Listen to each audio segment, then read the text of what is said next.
The village road had not changed in years. It was still narrow, still dusty, still lined with old mud houses and fading walls. Children were playing barefoot near the well. Old men sat under the banyan tree, talking about crops and weather, just like they had for decades. Then the sound came. At first, it was a low rumble in the distance. Then it grew louder. Engines. Many of them. People turned their heads. A long line of shining black cars slowly entered the village. Their windows were dark. Their bodies reflected the sun like mirrors. Dust rose behind them, covering the old huts in a golden cloud. The children stopped playing. The old men stood up. Women stepped out of their homes, wiping their hands on their saris. No one in the village had ever seen cars like these. The convoy stopped in the center of the village square. For a moment, there was silence. Then the door of the first car opened. A tall man stepped out. He wore a simple but perfectly fitted suit. His shoes were polished. A watch gleamed on his wrist. His face was calm, serious, and strong. He did not smile. Some villagers stared at him, confused. Then one old woman gasped. "It's him," she whispered. The words spread like fire. "It can't be. The widow's son? The boy who left years ago?" Yes, it was him. The same boy who once walked barefoot on this very road. The same boy whose clothes were torn. The same boy who had been laughed at for dreaming too big. But he did not look like that boy anymore. He stood straight, confident, powerful. The wind moved slightly through his hair, but he did not move. His eyes slowly scanned the village. The same broken houses, the same dusty ground, the same banyan tree. Memories rushed back. He saw himself as a thin teenager, standing near the well while other boys mocked his worn-out slippers. He remembered the day he was pushed aside during a festival because he did not belong to a rich family. He remembered the laughter. And he remembered the worst day of all. The day he had dared to look at the village headman's daughter with hope in his eyes. The day her family had insulted him in front of everyone. The day he was told he was too poor to dream. His jaw tightened slightly, but his face remained calm. Near the banyan tree, the village elders stood frozen. The headman, now older and weaker, adjusted his shawl nervously. The wealthy families who once held power avoided eye contact. Their confidence had faded. They were not smiling now. They were uneasy, because they knew exactly who he was, and they knew how they had treated him. The man took a slow step forward. His shoes touched the same soil that once burned his bare feet under the summer sun. The silence grew heavier. No one dared to speak first. Was he here for revenge? Was he here to prove something? Or was there another reason? He looked at the old house at the edge of the village, the place where he once lived with his mother. His expression softened for just a second. Then it became unreadable again. After all these years, he had finally returned. But no one yet knew why. Long before the black cars and polished shoes, he was just a thin boy running barefoot on hot village soil. His name meant nothing to most people back then. To the villagers, he was only known as the widow's son. His father had died when he was very young. No one in the village spoke much about it. Some said it was illness. Others said it was fate. But for him, it meant growing up without a strong hand to guide him or protect him. His mother became both mother and father. Every morning before sunrise, she would wrap her old shawl around her shoulders and walk to the fields. Her hands were always rough, her back always slightly bent. She worked under the burning sun, cutting crops, carrying heavy bundles, doing whatever work she could find. When she returned home at night, her feet were swollen, but she still smiled at her son. They lived in a broken mud house at the edge of the village. The roof leaked during the rainy season. The walls had cracks that let in cold wind during winter. Their kitchen had only a small clay stove and 2 steel plates. But inside that small house, there was something strong, hope. He was a bright child. He loved school. He listened carefully to every lesson. His teachers often noticed how quickly he understood things.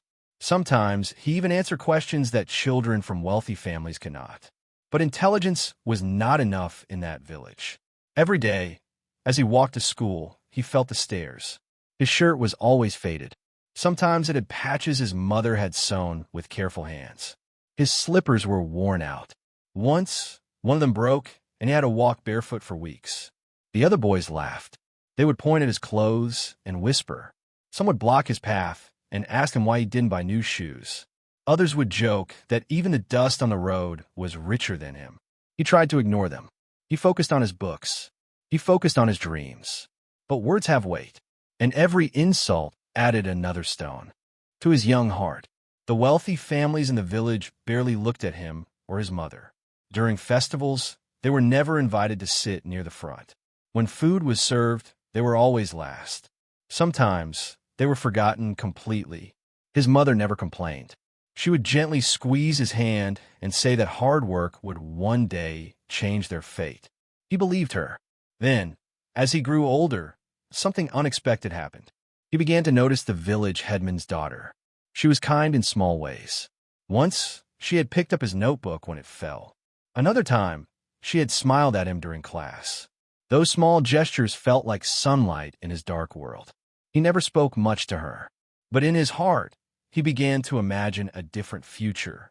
A future where he would study hard, become successful, and stand proudly beside her. It was an innocent dream. But in a small village, even innocent dreams can become dangerous. Soon, rumors began to spread. Some boys teased him louder than before. They laughed and said he was trying to climb too high. The whispers reached the wrong ears. One afternoon, he was called to the center of the village square. The headman stood there, along with several elders. His daughter stood behind them, her eyes lowered. Villagers gathered quickly. They always gathered when there was drama. The headman's voice was cold and sharp. He accused the boy of forgetting his place. He said a poor boy should not look toward a rich house. He said dreams have limits. The crowd watched in silence. Someone laughed. Then the words came, the words that burned into his memory forever. "You are too poor to dream," the headman said loudly. "Know your status." The villagers nodded. Some smirked. But the worst moment was still to come. The headman turned toward his mother, who had rushed there after hearing the noise. He questioned her upbringing. He hinted that she had not raised her son properly. He made her poverty sound like a crime. His mother stood there quietly, her hands trembling. She did not argue. She did not shout. She only lowered her eyes. That sight broke something inside him. He could handle insults about himself, but seeing his mother humiliated in front of everyone felt like a knife in his chest. He wanted to scream. He wanted to fight back. But he stood frozen. Tears filled his eyes, but he forced them back. He would not cry in front of them. That evening, their small mud house felt even smaller. His mother cooked dinner as usual, acting as if nothing had happened. But he saw the redness in her eyes. He saw the pain she tried to hide. He lay awake long after she fell asleep. The words repeated in his mind. Too poor to dream. Too poor to dream. He stared at the cracked ceiling and made a silent promise to himself. He would leave this village. He would build a life so strong that no one could ever question his worth again. And one day, he would return, not to beg for respect, but to command it. That night, a poor boy stopped being just a dreamer. That night, a fire was born inside him. The village was asleep when he made his decision real. It was still dark outside. The sky was deep blue, and the stars had not yet faded. A cold wind slipped through the cracks in the mud walls of their small house. He had not slept at all. The words from the village square still echoed in his mind. Too poor to dream. He slowly sat up from his thin mattress and looked around the room. The clay stove in the corner was cold. The roof above him showed faint lines where rain had once leaked through. This small house had protected him since childhood. But now, it felt too small for the fire burning inside him. In the other corner, his mother slept quietly. Her face looked tired even in sleep. Years of hard work had carved lines on her forehead. One hand rested near her chest, as if even in dreams she was protecting her heart. He swallowed the lump in his throat. He did not want to wake her, but he knew he had to. Softly, he touched her shoulder. She opened her eyes slowly, confused at first. Then she saw the small cloth bag beside him. Her expression changed.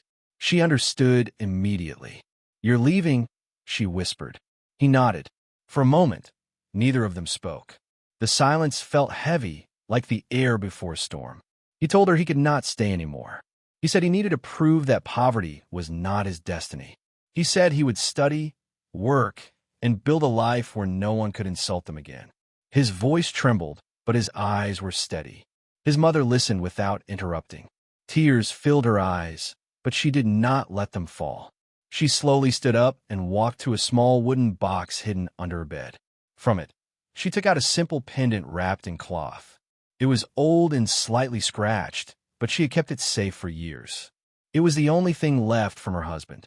She placed it in his hands. "This is all I have of value," she said softly. "Keep it with you, not as wealth, but as strength." His fingers tightened around the pendant. He felt the weight of her sacrifice. It was not gold or silver that made it precious. It was love. He bent down and touched her feet, a sign of respect and gratitude. She placed her trembling hand on his head and blessed him. "Return with dignity," she said, "not with anger." Those words stayed in his heart. As the first light of dawn began to appear, he stepped outside. The village looked peaceful, almost innocent. Smoke had not yet risen from the houses. No one was awake to see him go. He walked past the banyan tree, where he had once been mocked.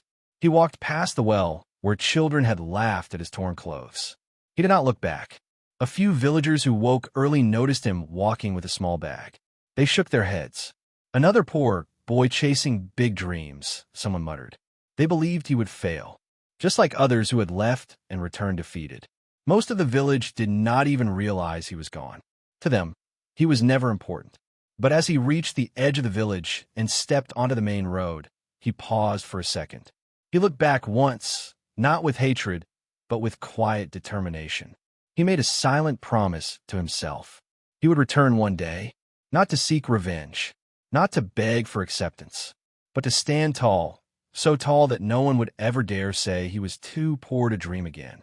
With that promise burning in his chest, he walked toward an unknown future. Alone, but no longer afraid. The city did not welcome him. It swallowed him. When he first stepped off the crowded bus, he felt small again. Buildings rose high into the sky. Cars rushed past without slowing down. People walked quickly, their faces serious, their eyes busy. No one noticed the thin village boy holding a small cloth bag. No one cared where he came from. For the first few nights, he slept at a bus stand. He used his bag as a pillow.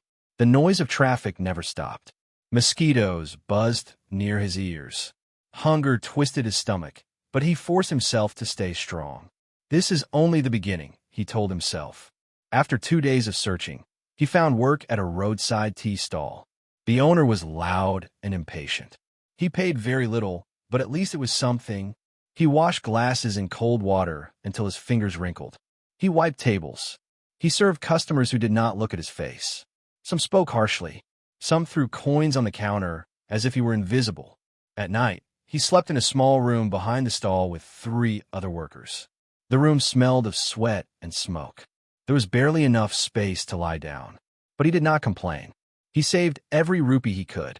During quiet hours, he read old newspapers left by customers. He practiced writing in a small notebook. He refused to let his mind become small just because his room was small. Months passed. He changed jobs. He worked at a construction site, carrying bricks on his shoulders. The weight hurt his back, but he carried more than others. He worked at a warehouse, lifting heavy boxes until his hands blistered. Some supervisors noticed his hard work. Others took advantage of it. One man promised a better pay if he worked extra hours. He trusted him. For weeks, he worked until midnight. When payday came, the man disappeared without paying him. All his extra effort was gone. He stood outside the closed office door, staring at the lock. His chest felt tight. Anger and helplessness mixed inside him. That night, he almost gave up. He counted his savings. It was not much, but it was everything he had earned with sweat and pain. He thought about returning to the village. At least there, he knew the roads. But then he remembered his mother's trembling hands. He remembered her standing silently while others insulted her. He remembered the headman's voice. Too poor to dream. His jaw tightened. "No," he whispered to himself. "I will not go back like this." With the little money he had saved, he decided to take a risk. A friend from the warehouse told him about a small business idea, buying cheap goods in bulk and selling them for a small profit. It sounded simple. He trusted him. He invested almost all his savings. Days later, he realized he had been tricked again. The goods were low quality. No one wanted to buy them. The friend stopped answering his calls. This time, the loss was bigger. He sat alone in his tiny room, staring at the useless boxes stacked near the wall. His hands shook. Tears filled his eyes. For the first time since leaving home, he cried openly. He felt foolish. He felt weak. He felt like the villagers were right about him. Maybe he was too poor to dream. But as he wiped his face, something hard rose inside him. He took out the old pendant his mother had given him. He held it tightly. This is not the end, he told himself. This pain will not defeat me. The next morning, he returned to work, this time at a small office as a helper. He cleaned floors, arranged files, and delivered tea. It was not a big job, but the office environment was different. People discussed business, numbers, plans. He listened carefully. One evening, the owner of the company noticed him studying an old accounting book during his break. The owner was an older man with sharp eyes, but a calm voice. He asked why a cleaner was reading business books. Instead of feeling ashamed, he spoke honestly. He said he wanted to learn. He said he wanted to build something of his own one day. The owner did not laugh. Instead, he watched him closely over the next few weeks. He noticed how the young man stayed late without being asked. He noticed how carefully he completed every task. One day, the owner gave him a small opportunity to help organize inventory records.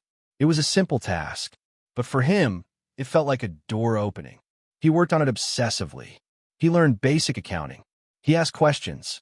He studied at night, even when his eyes burned from tiredness.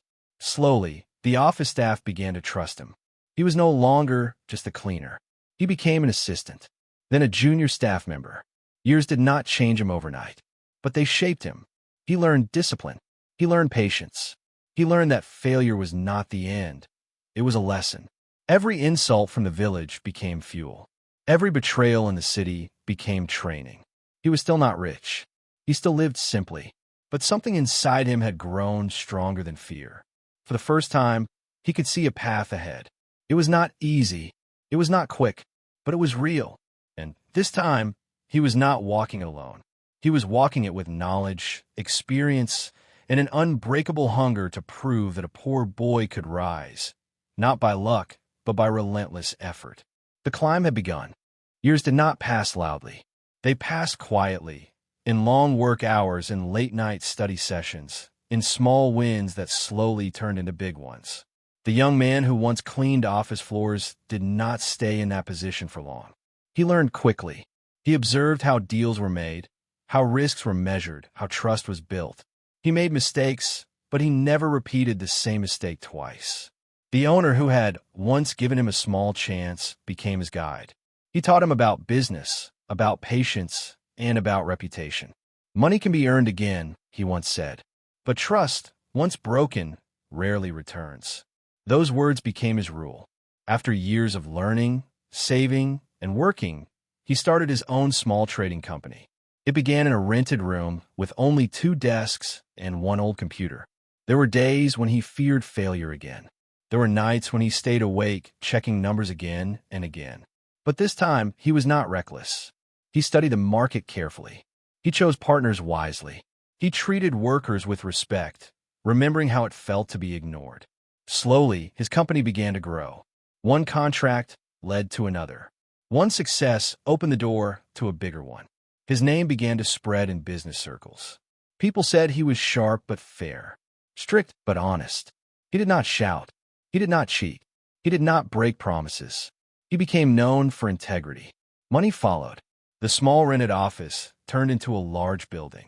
The old computer was replaced with modern systems. Employees greeted him with respect. Some even looked at him with admiration. He now wore fine suits. He attended meetings in glass towers that touched the sky. He traveled in cars he once only saw in magazines. But inside, he remained careful. He did not celebrate loudly. He did not show off. A part of him was still the barefoot boy from the village. Sometimes late at night, after everyone left the office, he would sit alone in his chair and take out the old pendant from his drawer. He would hold it in his hand and close his eyes. He had kept his promise. He had returned with dignity, at least in his own life. But there was one promise he had not yet fulfilled. He had never gone back to the village. At first, it was because he was too busy. Then it became something deeper, fear. Not fear of them, but fear of old wounds reopening. Still, he never forgot his mother. Every few months, he sent money to the village through different channels. He made sure it was anonymous. He did not want praise. He only wanted her to live comfortably. He imagined her repairing the roof, buying better clothes, eating without worry. The thought gave him peace. Until one afternoon, everything changed. He was in the middle of a meeting when his assistant informed him that someone from his village had come to see him. A distant relative stood in his office lobby, looking uncomfortable among the polished floors and glass walls. When they finally spoke in private, the man's words were slow and heavy. His mother had passed away. Not recently. Years ago, she had fallen ill during a harsh winter. There had been little money for treatment. The village had offered sympathy, but little real help. She had lived her last days quietly, still telling neighbors that her son would one day return as a great man. She had believed in him until her final breath. The room felt smaller as he listened. The sounds of the busy office outside faded. His heartbeat grew louder in his ears. Years ago, while he was building contracts, while he was celebrating small victories, while he was planning expansions, his mother had been alone. He felt a sharp pain in his chest, deeper than any insult he had ever faced. He had worked so hard to protect her dignity, but he had not been there when she needed him most. Regret is heavier than poverty. That night, he did not return home immediately. He drove aimlessly through the city.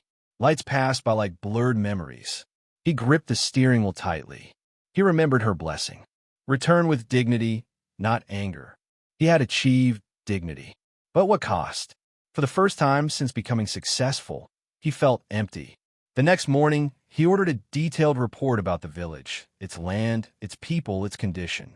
Quietly, without attention, what he learned surprised him. The village was struggling. Crops were failing. Young people were leaving. The same families who once held power were facing death. Tom had not been kind to them. As he closed the report, a thought formed clearly in his mind. He had left to prove his worth. Now, he would return for something else. Not revenge, not pride, but closure. The news of his mother's lonely passing planted a seed in his heart, a seed that would soon grow into a decision that would shake the entire village. And this time, when he returned, he would not be the boy they once ignored. He would be a man they could not ignore again. While he was rising in the city, the village he had left behind was slowly falling apart. At first, the changes were small. One year, the rains came late. The crops dried under the harsh sun. Farmers waited for clouds that never stayed long enough. The harvest was weak, and debts began to grow. The next year, pests attacked what little survived. Fields that were once green turned pale and empty. The soil cracked. Wells began to dry. The same land that had fed families for generations now looked tired and defeated. The young people noticed first. There were no jobs, no growth, no hope. One by one, they began to leave. Some went to nearby towns. Others traveled to big cities, chasing the same uncertain future he once chased. Parents stood at the edge of the village road, watching buses carry their children away. The laughter of youth grew quieter. But nature was not the only problem. The village leaders, who once held power with pride, began to make selfish choices. Funds meant for irrigation and repair disappeared. Promises were made during meetings, but nothing changed afterward. The old headman, once loud and confident, had grown weaker. His decisions were no longer respected. People whispered that corruption had eaten away at the village's strength.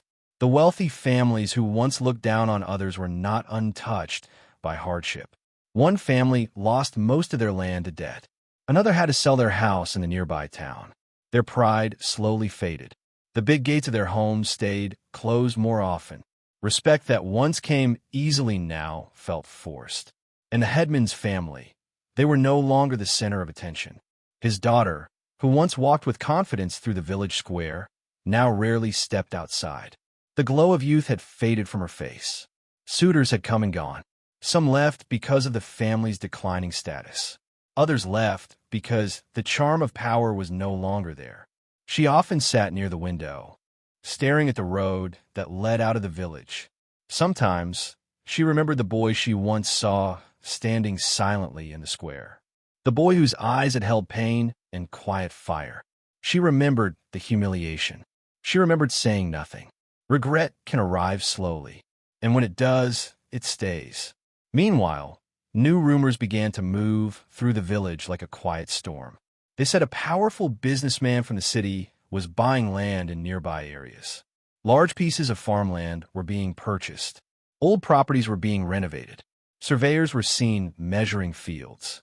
No one knew who the businessman was. Some said he planned to build factories. Others feared he would take over everything and push villagers out. Anxiety spread. The same families who once laughed at a poor boy's dreams now worried about losing what little they had left. Village meetings grew tense. Voices rose. Blame was passed from one person to another. But no real solution came. The irony was bitter. Once, they had believed that wealth and status were permanent. That power belonged only to certain families. That poverty was a sign of weakness. Now, the lines had blurred. The powerful were insecure. The proud were worried. And the once forgotten boy had become a shadow over their future, though they did not yet know it. As the sun set over the tired fields, the village felt smaller than before. Something was coming. Change was close. And this time, the balance of power would not remain the same. The meeting was arranged 2 days after his return. The village elders sent word early in the morning. Their message was polite, almost humble. They requested that he come to the old community hall near the banyan tree, the same place where important decisions had always been made. Years ago, he had stood outside that hall, waiting to be judged. Now, they were waiting for him. When he arrived, he did not come with noise or pride. He walked in calmly, dressed in a simple but elegant suit. No guards, no loud display of power, just quiet confidence. Inside the hall, the elders were already seated. The former headman sat in the center. His hair was white now. His shoulders were bent. The strength that once filled his voice was gone. The room felt heavy. No one spoke at first. The same wooden chairs, the same cracked walls. But the air had changed. Power had shifted. One of the elders cleared his throat and began speaking. He talked about the village's struggles, the failed crops, the debt, the young people leaving. He spoke about the need for development, for investment, for change. His voice carried something it never had before. Need. Finally, he looked directly at the man they once rejected. "We heard. You have become very successful," the elder said carefully. "The village could benefit from your guidance." The words were polite, but the meaning was clear. They needed him. He listened without interrupting. His face remained calm, unreadable. The former headman avoided his eyes at first. Then slowly, he lifted his gaze, but only for a second before lowering it again. It was the first time the older man had ever looked smaller than him. No one mentioned the past directly, but it was there, in every pause, in every lowered head. The headman finally spoke, his voice softer than anyone remembered. "Times were different back then," he said slowly. "We may have misjudged some things." It was not a full apology, but it was close. Then something unexpected happened. The headman's daughter, who had been sitting quietly near the back, stood up. She looked different from the confident girl he once admired. Her face carried maturity and regret. She stepped forward slightly. Her hands trembled, but she did not hide them. "We were wrong," she said gently, "about many things." Her eyes met his for the first time in years. There was no pride in them now, only honesty. For a brief moment, his mind returned to that painful afternoon in the village square. He saw himself standing alone. He heard the laughter. He felt the sting of humiliation. He saw his mother lowering her head in silence. His chest tightened. The hall grew silent again. Everyone waited. He could end this now. He could remind them of their cruelty. He could refuse to help. He could let them feel the same helplessness he once felt. No one would blame him. Instead, he took a slow breath. Then he stood. His voice, when he spoke, was steady and controlled. "I've been watching this village for some time," he said. Confused murmurs spread across the room. He continued calmly. "I have already purchased most of the land surrounding the village. The empty farms, the old storage units. even the dried fields near the river. Shock filled their faces. They had not known. He had moved quietly, strategically. The future of this village, he said slowly, will depend on what happens next. The words hung in the air. Some elders shifted nervously in their seats. The former headman looked as if the ground beneath him had cracked. The power had fully reversed. Years ago, they decided his future. Now he held theirs. He looked around the room, at the men who once laughed, at the leader who once insulted his mother, at the woman who once stayed silent. There was no anger in his eyes, but there was strength. The silence stretched long enough to make everyone uncomfortable. Would he choose revenge, or would he rise above it? The decision was his, and every heartbeat in that hall waited for his answer. The silence inside the hall felt heavier than stone. All eyes were on him. He could see fear in their faces. The same fear he once felt when he stood alone in this very place. The same helplessness. For a brief moment, he allowed himself to imagine it. He imagined saying no. He imagined telling them that the village would now answer to him, that they should learn what it feels like to be ignored, to be dismissed, to be told they are not worthy. He imagined walking out of the hall and leaving them to face their struggles alone. The thought gave him a strange sense of power, but only for a second. Then another image came to his mind. His mother. He saw her tired face. He saw her hands, rough from years of labor. He heard her gentle voice, return with dignity, not with anger. She had every reason to be bitter. The village had never treated her kindly. Yet she never taught him hatred. She taught him strength. She taught him compassion. If he chose revenge now, what would that make him? No better than those who once humiliated him. He closed his eyes for a moment and took a deep breath. When he opened them again, the anger was gone. Only clarity remained. I did not come back for revenge, he said calmly. A soft wave of surprise moved through the hall. I came back because this village is still my home. My mother lived here. She believed in this place. His voice was steady, but emotion rested beneath it. I will invest in rebuilding the village. Gasps filled the room. The elders looked at one another in disbelief. Some seemed relieved, others confused, but he raised his hand slightly, signaling he was not finished. However, he continued firmly, things will not remain the same. The room grew quiet again. The leadership of this village must change. No more decisions based on family status or wealth. A council will be formed, and it will include farmers, teachers, and young representatives. The former headman lowered his head even further. Education will be our first priority, he added. A new school will be built. Children will have access to proper books and trained teachers. He paused, letting his words sink in. And from today onward, his voice strengthened. No child in this village will ever be shamed because of poverty. The sentence struck like thunder. He looked directly at the elders. I was once told I was too poor to dream. That must never happen again. Not to anyone. The hall remained completely still. Scholarships will be created, he continued. For every hard-working child, no matter their family background. Talent will matter. Effort will matter. Character will matter. Some villagers had tears in their eyes. They had expected anger. They had expected punishment. Instead, they were hearing vision. The former headman slowly stood up. His movements were slow, almost heavy with shame. He walked forward, stopping a few steps away from him. For a moment, the older man struggled to speak. Then, in front of everyone, he bowed his head. I was wrong, he said clearly. We were wrong. The words were simple, but they carried years of pride breaking apart. I ask for your forgiveness, he added. The hall held its breath. He looked at the man who once humiliated him. He saw not power but age, not arrogance but regret. Forgiveness is not easy. It is not weakness either. It is strength. He stepped forward and gently raised the older man by his shoulders. I forgive you, he said quietly, not because they deserved it, but because he had grown beyond the pain, because carrying anger for years had already cost him enough, because true power is not in crushing others, it is in lifting them. A deep silence filled the hall again, but this time it felt different. It felt lighter. Hope began to replace fear. The villagers were stunned. Some wiped their eyes. Others looked at him with a new kind of respect, not the respect given to wealth, but the respect given to character. He had returned with dignity. And in choosing forgiveness, he had proven something greater than success.